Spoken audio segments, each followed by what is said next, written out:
Apakah kamu merasa waktu berlalu begitu saja, atau merasa seperti terjebak dalam rutinitas yang seharusnya nggak perlu kamu lakukan? Kita semua tahu bahwa waktu adalah salah satu aset paling berharga yang kita miliki. Tapi, kadang-kadang, tanpa sadar, kita membuang waktu untuk hal-hal yang sebenarnya bisa kita hindari.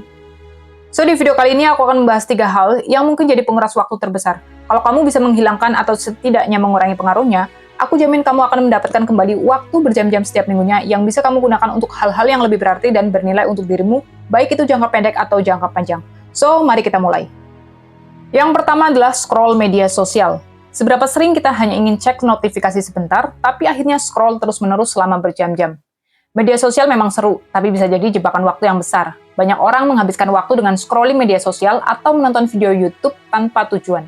Kalau kamu menggunakan media sosial secara sengaja, itu mungkin saja baik untukmu. Akan tetapi, kebanyakan dari kita, termasuk aku, seringkali tanpa sengaja men-scroll media sosial dan tanpa disadari menghabiskan lebih dari 2 jam.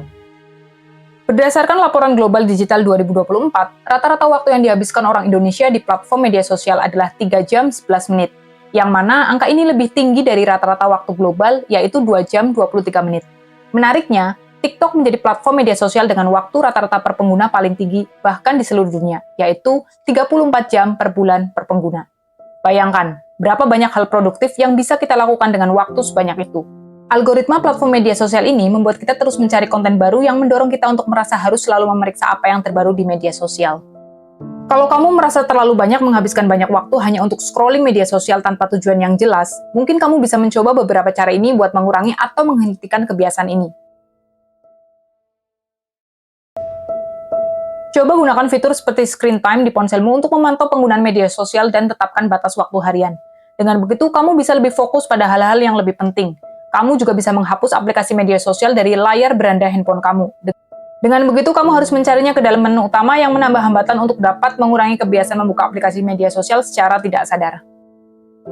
Sebagian orang mengatakan bahwa scrolling media sosial seperti TikTok sebelum tidur membantu mereka bersantai. Padahal hal ini bisa menurunkan kualitas tidur. Manusia tidak diciptakan untuk terus-menerus mendapatkan dopamin instan dengan scrolling media sosial. Ada cara lain untuk bersantai yang lebih menenangkan daripada menggunakan media sosial.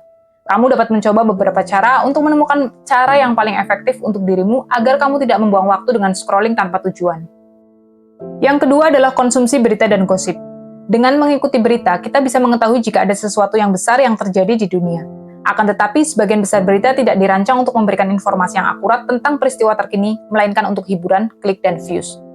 Meskipun penting untuk menjadi warga global yang peduli dan tahu tentang apa yang terjadi di dunia, membaca berita seharusnya dilakukan dengan tujuan yang jelas, bukan hanya sekedar reaktif. Misalnya ketika aku ingin tahu tentang apa yang terjadi saat ini, aku akan mencari informasi dari beberapa sumber berita terpercaya. Sebelumnya, aku seringkali membuang waktu dengan mengecek berita setiap hari, mengklik setiap thumbnail berita secara kebiasaan, yang pada akhirnya hanya membuang waktu tanpa tujuan yang jelas. Hal seperti ini tentu saja dapat mengacaukan manajemen waktu, membuat banyak orang sulit fokus untuk melakukan sesuatu tanpa distraksi. Daripada kamu mengecek berita setiap saat, cobalah untuk menetapkan waktu tertentu dalam sehari atau dengan interval waktu yang sesuai dengan kebutuhanmu untuk membaca berita. Misalnya kamu dapat meluangkan waktu 15-30 menit di sore hari untuk mengecek berita dari sumber yang terpercaya. Sangat penting untuk menghindari sumber berita yang sensasional dan fokus pada media yang memiliki reputasi baik dan memberikan informasi yang akurat. Kamu juga bisa mencoba aplikasi penyaring berita yang membantu kamu menyaring berita sesuai dengan minat dan kebutuhan kamu.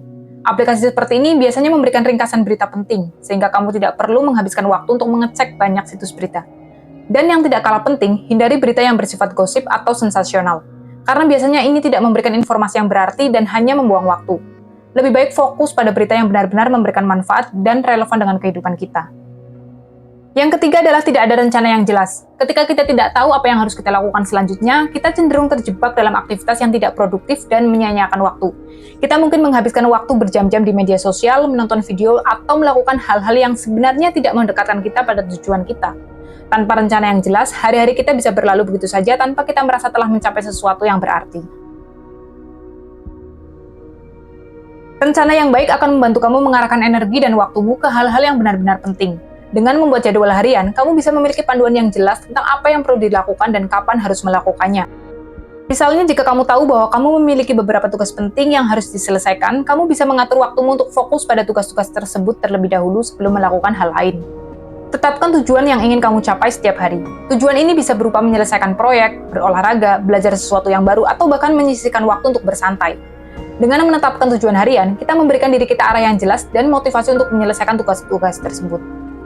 Patuhi jadwal yang telah kamu buat. Disiplin dalam mengikuti jadwal adalah kunci untuk mengoptimalkan waktumu.